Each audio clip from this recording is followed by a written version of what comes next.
The appeals committee has amended HMS's penalties, and there has been a lot of response to this one. A lot of people don't understand why they give them the points back and still charge them the money. One of the,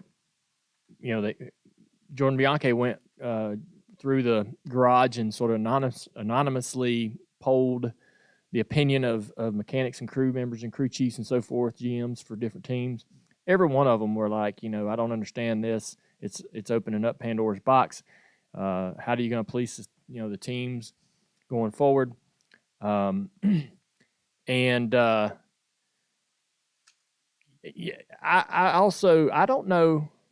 know how you. I guess maybe you could help me understand it, but I don't know how you get your points back but still get charged. That's the question. Financially. Yeah. I don't know why the committee chose to do that. I know that HMS had a really, really, really good argument, and they had the receipts, they had the texts, the emails that would basically exonerate them and help someone understand the confusion, right, of how that all came about. And so with what I know, I don't know how they didn't get it all overturned, And so, but yeah, they still fined them $100,000 per car, and which is a lot of money. I know people think, I don't. It's a lot of money. Even if I run this, we run this race team right here. We can't afford $400,000. No, we can't. Nope. That's our plus or minus for the season. Right. When that's right. we're going to maybe make a couple $100,000. We're going to maybe lose a couple $100,000. And you just don't know which it's going to be when the year starts. And so if you're racing that tight at the budget, I imagine at the cup level, there's less, there's about the same amount of wiggle room. So, whatever profit they might make in the season, that's going to eat right on into it, if not make it a loss for the year. Can I just ask this question real quick? I mean, I think we need to, and I'm asking because I don't know, but I think we need to kind of go through exactly what this appeals committee is. It's not who decides who the appeals panel is? That's a good question too. I mean, it seems like it's sort of a random draw out of the hat. They got a mix, maybe a bag full of names that they not metaphorically, not literally, but they got a list of names and they just sort of pick randomly. I don't really even know because the group of people that I haven't heard about who's on every appeal, but when I have, it's been pretty random. Mm-hmm. And which I think is a good thing.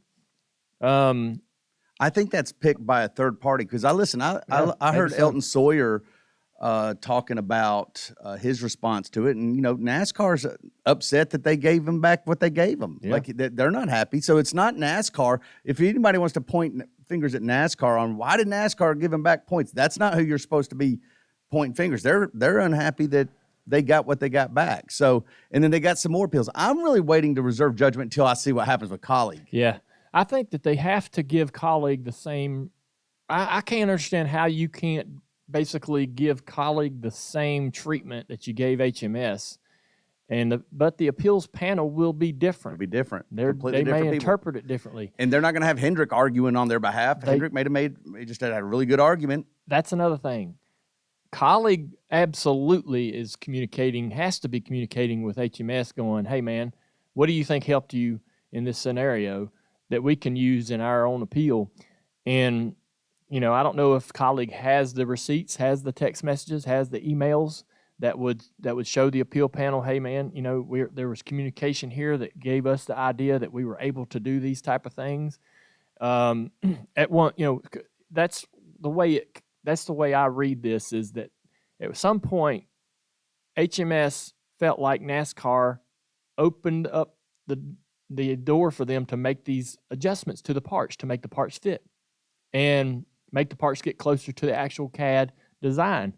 And then NASCAR changed their communication, changed the wordage in their emails and said, nope, we don't want you doing this. But the cars were already on the West Coast swing and out there with the parts. And so,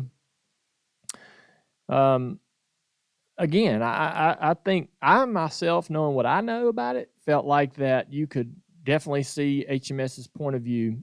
The penalty was far too severe. It was a miscommunication. I don't think there was real intent there to cheat and make their cars faster and slide something under the table. I think when you look at all the things that they, the communication between NASCAR and the teams and the organizations and Chevrolet themselves, the manufacturer, you could see where this type of thing could happen. The parts didn't race. All those things factor into my opinion being that the penalty was way too severe. But you'll see how they treat Colleague on this. Colleague only had one louver wrong. The other one wasn't wrong. I mean, wrong. Yeah, like why would you? It's not a blatant act of cheating because it's like it was more.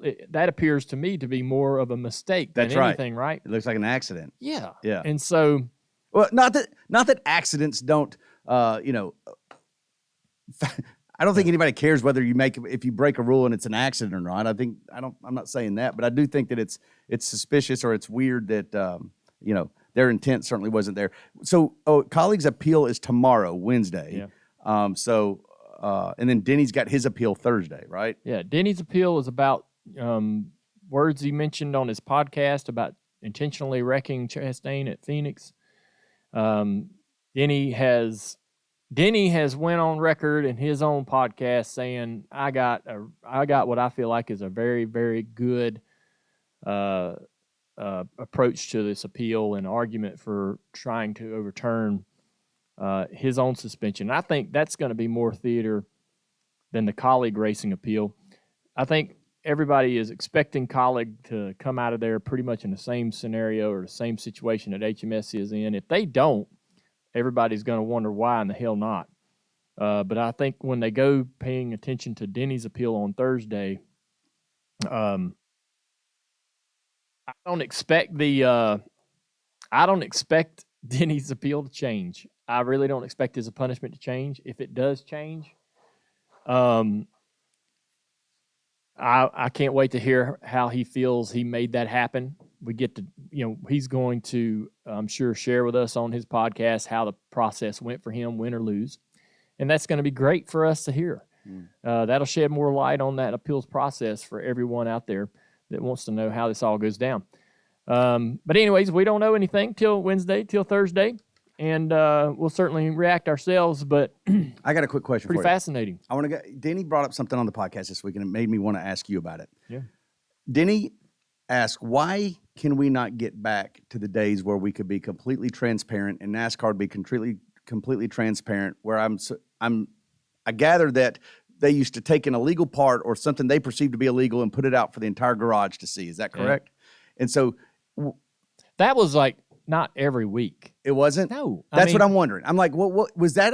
Was that an actual policy, or was that something that one competition guy at NASCAR, like a Darby, a John Darby, goes like, I'm going to show them. Everybody's going to get to see this. So basically, we would go to Daytona, and people would show up at Daytona with all kinds of weird cheated up stuff on their cars, and NASCAR would confiscate the piece or the part, and it would be in the hauler and not on display, not out on a table for everybody to walk around and look at. But if you wanted to see it, you could walk up in the hauler and it'd be laying there, on the counter next to the cheese spread, And so you could go up in there and say, I heard you took such and such. Where is it? I'd like to see it. They might show it to you. It might be laying there. They might not show it to you. I think there had been times, one-offs where there was a table with parts on it, but for the most part, it wasn't, too much. It wasn't NASCAR grandstanding and saying, "Ha, look, we got you. Here's all your stuff. Everybody come look at what they did to their car." So, I think it's not a bad idea, though. I don't love it. You don't? No, I think it's silly. I think, look, if somebody. So the louvers, right? So they take the louvers and it starts circulating in the garage. Hey, guess what? Did you hear what happened to HMS? Man, I saw this. I saw that. I wonder what the part looks like. If people want to see the part, have them come up in the hauler, and the part can be up in the hauler, up in the trailer in the NASCAR hauler. If NASCAR confiscated it, they can set it up there. And if you want to see it, come on by. Well, that's what we're talking about, right? You don't love that? I don't love it out on a table for display. Oh, okay. Well, but no, I'm talking about the way they used to do it. If you're saying they put it out there, you could go see it. Wouldn't that at least give the teams a little bit more confidence? If there's all this ambiguity and concern by the teams, like Hendrick Motorsports going, hey, wait a second, y'all did this, and NASCAR's like, nope, you broke the rule. Put it out there and show the teams what exactly they did wrong. You're going to have to hire somebody to stand there the entire day to explain and showcase this part to every GM, every crew chief in the garage that wants to come by there and look at it. In between tech, in between cars qualifying, and all the other track activity. I mean, you know, it's doable, but you know, it's gonna slow down the day. It's doable. I don't know. I mean, I think I don't know what that really solves other than showing the teams, hey man, you know, yeah. I mean, you know, I don't know. I think it's fine if I'm trying to think, like, if I'm gonna put myself in I'm gonna put my owner's hat on, and I'm going to the racetrack as an Xfinity Series owner. Somebody got caught with something, NASCAR took it.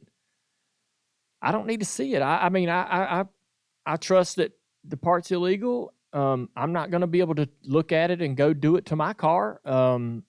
And so I don't have this urge to take a look at it that you know, I'm not as curious about what they did to those louvers as the general public is, or the race fan is. I think the race fans, you know, curious and they have the right to be curious about it because we, you know, they don't have any idea of, you know, well, they want to make their own assumption of, oh man, yeah, that's definitely a broken rule. You wouldn't be curious so that your team doesn't break the same rule? Or they already know. You wouldn't want to see a louver that if another team got popped for $400,000 and they're saying that this wasn't illegal. I can go. You don't want to know? I could go talk to Elton Sawyer, and he'll tell me the part. You know, he'll tell me, look, man, the area that they mess with was this area. Don't mess with that area. I don't need to look at it. Okay, that's interesting. I mean, there's a lot of energy you're wasting there. You know, there just seems to be a trust problem, and there's a disagreement on what's illegal and what's not, and we're asking questions about, well, if you gave back penalties that you kept the fine, were they guilty or were they not guilty? Can you be half pregnant? What's the problem here? If they got their points back, if it wasn't illegal, why are you even keeping the fine on them? All right, so I get that. I believe that it would be helpful to have a little transparency on the appeal, right? And what did HMS say that changed their minds? What was this information or what did HMS have on NASCAR that helped them win that points back? That's what I think everybody wants to know. And nobody's really coming out and saying it, exactly what it was. But it's communication, that's text, email, whatever, right? That NASCAR sent to HMS that gave HMS the idea that this was okay, that this was something they could do. And then that communication changed within days, but their cars were already out doing out on the West Coast swing, and there's 2 sets of louvers per car. You know, I don't know enough details to say more than that, but that's what we all want to hear from either NASCAR. But you're going to hear NASCAR's version of it. You're going to hear HMS's version of it, right? Mm-hmm.